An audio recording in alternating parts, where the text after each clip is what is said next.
KT, come on. It's time for the show. Oh, I don't want to do it this week. It's just, I'm too tired. You have to. Come on. Oh, it's like I ate too much food for Thanksgiving. Can we just run a rerun? I don't want to do it. Listen, film top stories, and I promise we'll go get lunch after. Food? Oh, I'll do it. Yeah, let's knock it out.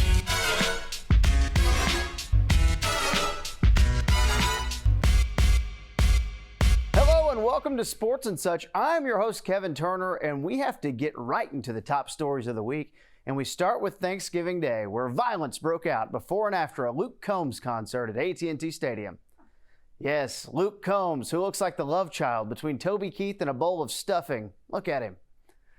Thanksgiving Day is such a weird day. It's centered around these traditions, just for the sake of keeping traditions. And it's not just us with our turkeys and our pies. It's the NFL too. If the NFL truly cared about their product, they wouldn't force us to watch the Lions every Thanksgiving in the 11 a.m. window. But we have to have something to distract us from our family. So here's some bad football. And as if family gatherings weren't enough stress and tension, let's throw in a Cowboys game right in the middle of the afternoon to rock the foundation. Nothing goes better with a drunk uncle than an audience of family members to hear his thoughts on his favorite team playing on national TV. And if that doesn't go well, it goes into politics. Packers quarterback Aaron Rodgers said that he's been in a lot of pain lately because of an injured toe. But no worries, said Aaron. Just one steroid shot ought to clear things right up. But seriously, all jokes aside, the Packers have a bye week coming in a couple weeks, so maybe he can book Joe Rogan for a quick toe surgery. The Browns continue to be really underwhelming, barely beating the Lions last week, and Baker Mayfield's wife is in hot water after sharing another fan's post on Instagram that said, quote, "Maybe the rest of our team should take the hint and get tougher." Oh man, well that creates quite the quagmire, doesn't it? Hey guys, get tougher, because playing football isn't tough enough. Gut a fish, learn how to drive stick, delete all the emails in your inbox, tough stuff like that. The Cowboys get the Saints next Thursday night, and New Orleans made some news by giving their Renaissance man Taysom Hill a contract that's worth somewhere between $40 and $95 million. Wait, 40 and 95 million? Like, which one is it? Are we laundering money here? This contract seems really sketchy to me. Who drew this up? Ruth from Ozark? Now, Marty, get in here. We're going to sign Taysom to a deal. She didn't really sound like that. And does anybody else think it's weird that they're extending him despite Trevor Siemian getting to play in front of him? It's like paying more for the thing that you think is worse, like eating healthy. Speaking of the Saints, have you heard the one about the Pope, Mother Teresa, and Pete Davidson? I can't tell it on CW. It's just filthy stuff. Yeah, the New York Giants tweeted that Jason Garrett has been relieved of his duties as offensive coordinator. And that makes sense because duty is definitely one of the first words that comes to mind when I think about a Jason Garrett offense. The Giants put it off long enough, but it was finally time to do the Apple iPhone software update, so I get it. Patriots edge rusher Matt Judon made headlines last week when he went on a rant against macaroni and cheese. He needs to be traded immediately. You can't play for the Patriots and say the most unpatriotic thing ever. If Bill Belichick was such a genius, then he'd whip him up some lobster mac and cheese. That ought to change his mind. Look, mac and cheese rocks, and I'll be running on that platform in 2032. In college football news, Texas lost again to go 4-7 on the year, but it was an intriguing matchup between their kicker, Cameron Dicker, and West Virginia's kicker, Casey Legg. Take a look at the graphic here. You see, both Dicker the kicker and Legg the leg have missed just 2 field goals on the year. But in the end, it's all about total points, and Dicker comes up a little short. In basketball, Luka finally returned after missing 3 games after he rolled his ankle last week. Predictably, the Mavs lost all 3 games without Luka and won the game when he finally returned. Yeah, I'm thinking we should probably get ahead of this because it's very clear that it's going to be bad if they're ever without Luka. So Mark Cuban, if you're listening, I've decided to step up and do my civic duty. If Luka gets hurt again, just text me, bro. I'll do anything. LeBron James was ejected from a game against the Pistons for throwing an elbow at Isaiah Stewart. LeBron tried to apologize after the collision, and I was a little offended by that because LeBron still hasn't apologized to America for Space Jam 2. It hurts so much. And hey, let's end the week on a high. ERCOT released a report of its seasonal assessment of resource availability, and the findings showed that if we have another hard winter freeze, then we're in big trouble once again when it comes to our grid. And since Governor Abbott is a big fan of our show, what the Greg? Fix this. It shouldn't take Matthew McConaughey running for governor for us to have a reliable grid this winter. All it takes is one cold front, man. Yeah, I'm pissed about it, and you should be too. People died last winter. Let's not do that again because of greed, negligence, and partisan politics. Oh God, we should go to break before they sound the politics alarm. Dina's next. I'm going to the hospital.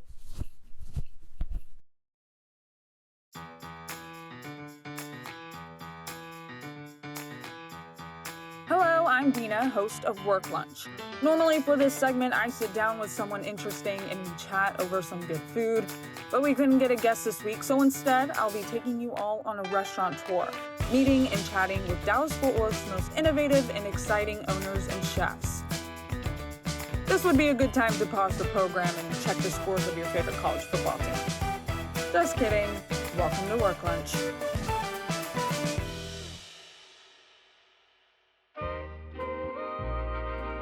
This week, we have Invasions, a concept that owner Eric Heidelberg created to bring good food without a crazy price point. Then it turned into something bigger than even he could imagine. Well, I was making a workout playlist, and then I saw Cardi B had an album called like Invasion of Privacy, and I was like, ooh, that would be cool if you do like Invasion on your taste buds. And I was like, ooh, that's it, Invasion.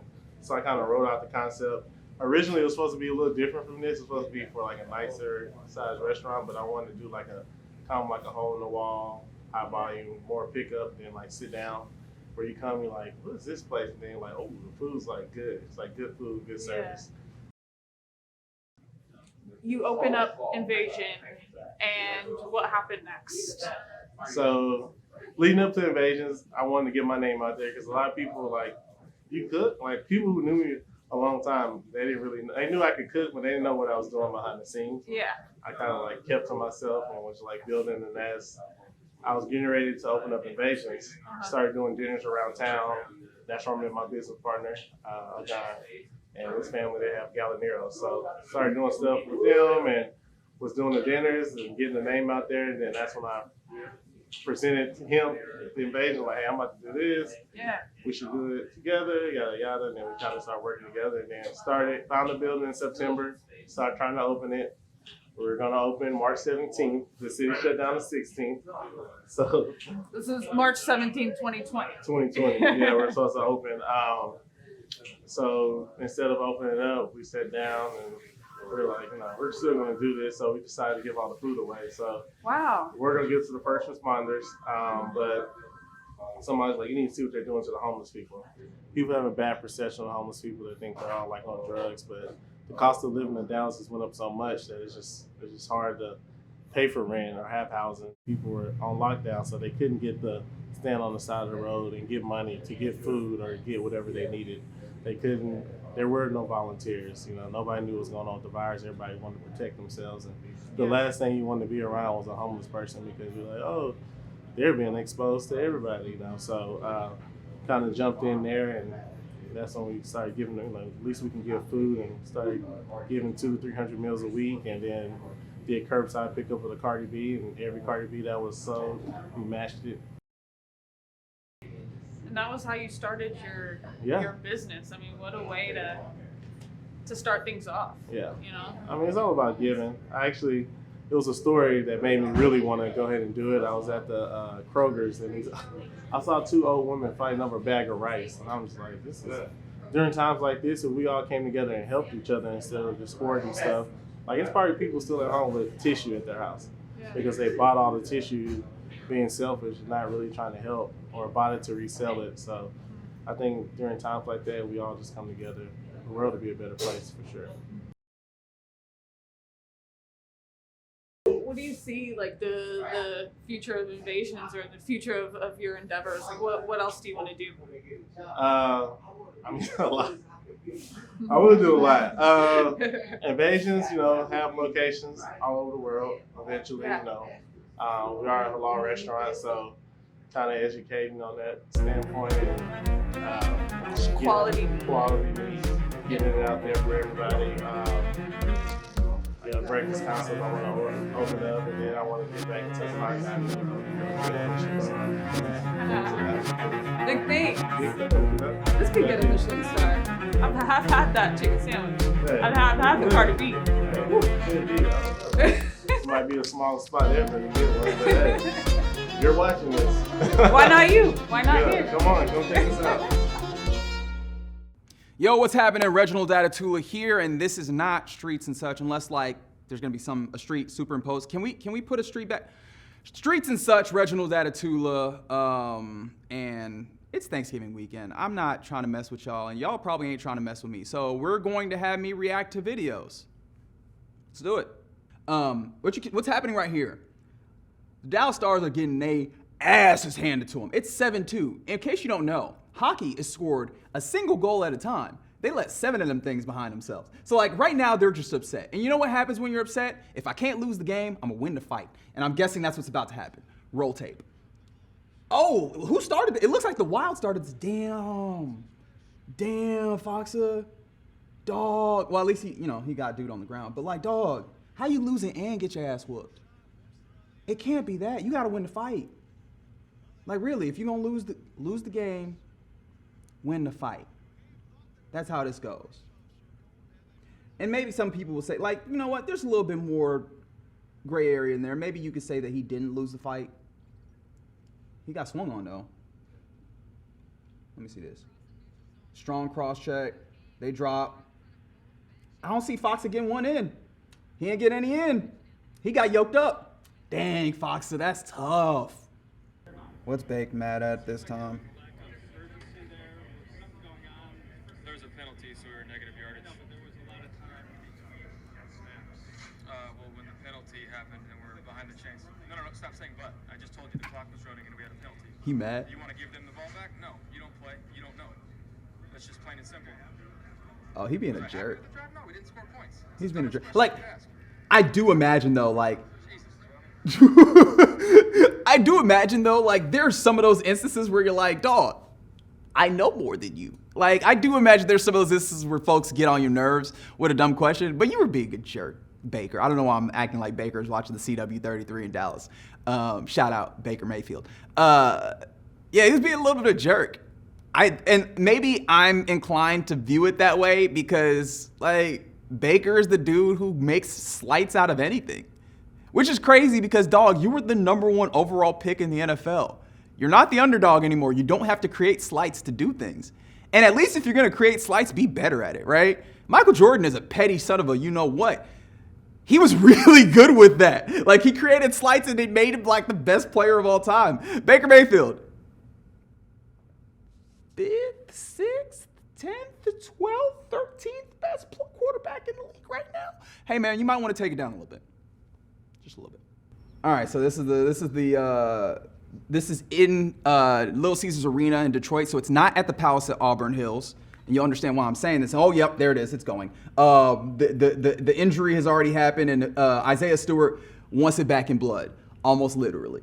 He is not happy. Everybody's trying to hold him back. They're grabbing, like, this is how you know it's bad. Like, they're not just grabbing him at the waist, because typically, like, with NBA fights, fights, they'll grab dude at the waist because he's not actually trying to get in there. They're grabbing anything they can get. Extremities, hair. They're like, look, man, we can't get you there. Cade Cunningham is putting in a valiant effort because all these other cats, right? Like all these dudes with the pullovers, not cutting it, fam. Not cutting it. Like he looks like a boxer in the 8th round right now he's leaking. He's leaking right now.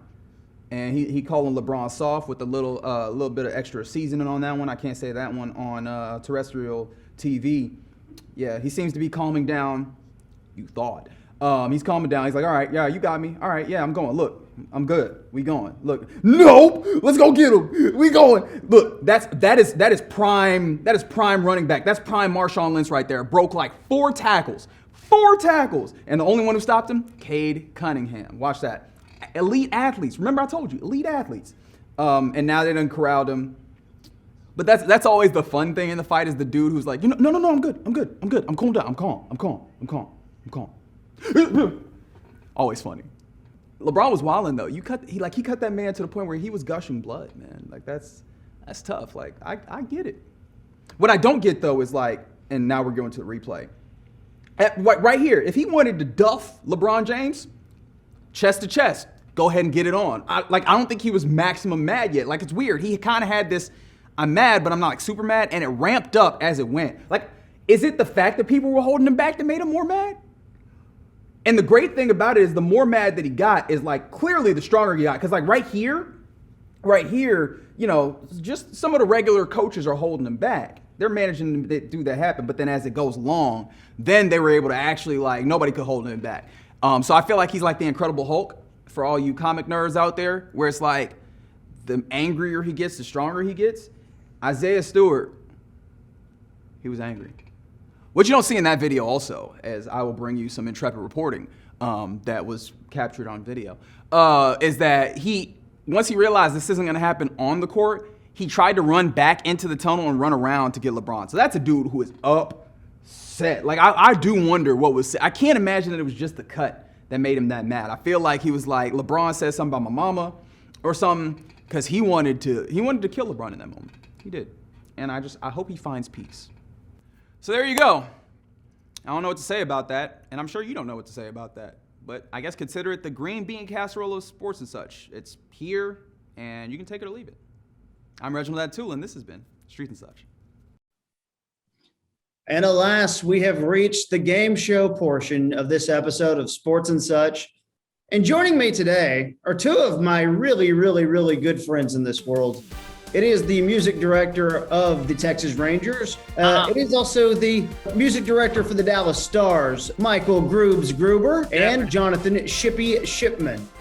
Today's contest should be a bloodbath. All right. Now it's 4 questions. Each question is first question is worth 1 point. The second question is worth 2 points. Third is 3. The fourth question is worth the wild card amount. So we will start with Groobs, just because I've known Groobs longer. You get to go first. Groobs, what year did Monday Night Football begin? 1974. It's a little lower than that. And by lower, I mean earlier. Balls. Shippy? This is easy. 1969. I See should it have known there coming? would be a bid involved. Damn it. You could see it coming from a mile away, couldn't you, folks? So to Wait, speak. is that right? It's higher, actually. So 1972. Lower. This is easy. 1970. I thought he was going to attach a 1 to the end. I thought I was too, honestly. 1970 is what he goes with. That's correct. Shippy gets the point. Dang it. Woo! And that is such. Such has a 1-0 lead. Yep. Shippy, you will go first here. At what age have you been alive for over 1 billion seconds? What the hell? Tough one. That's a lot of seconds. Dude, that's going to probably be like, I'll see if I carry the 1. It'll probably be approximately 69. Lower. Okay. Uh, I thought. 42. Lower. Really? Shout out Dirk, because we're 41. Lower. 36. Lower. Damn it. 21 probably. Higher. All right, here we go. It's too many numbers, man. There are a lot of numbers. 26. Higher. 28. Higher. 30. Higher. 31. Higher. 33. Lower. Damn it. So it wasn't 69. 32. That's correct. Shippy has a 3-0 lead. Oh, I always knew he was smarter than me. and such. Such has a 3-0 lead over sports. How many Whataburger locations are there? Oh, wow. I'm going to go with, see if I carry the 1. Probably 69 of them. No, Shippy, not 69. Higher. 450. Higher. Really? It's a lot of Whataburger. 154. You said, say that number again? 154. That's higher. 1,000. Lower. $1 million. That's higher than the 1,000, but it's lower than 1,000 though, Shippy. Shippy's losing it. 750. Shippy's like the guy who gets a big lead and then gets cocky about it, and then the Groobs is the Patriots coming back from 28-3. It's higher than 750. Okay. Worse than the hair. 815. Higher. Knew it. 900. Lower. Oh, 845. Higher. 850. Higher. 869. Lower. 865. Lower. 857. Higher. Numbers. Too many numbers. Yeah, I forget where we're at. 860. Higher. Have we said that? I don't know. Did you say that? I don't know. I could have said it and I forgot. 862. Shippy sweeps Groobs. He nailed it. A 13-0 win for Jonathan Shipman. That part's important. It really is.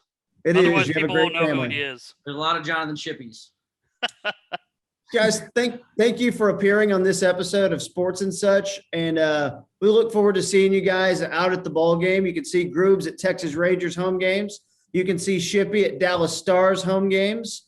And hopefully these guys are a part of our lives for a long, long time, because it would be real sad if they weren't. Really would be. Yeah. I would be sad and such. I'd be dead and such. Thanks, guys. I love you. All right, I'm going back to the beach. Groups. Bye, guys. Love you hard. All right. That was fun. I'm Kevin Turner, and this has been Sports and Such. We're back again next week. Thank you to this week's guests, Jonathan Shippy Shipman from the Dallas Stars and Michael Groobs Gruber from the Texas Rangers. Again, we're back next week. Check out our website, sportsandsuch.com, for past episodes. I'm Kevin Turner, and I love you.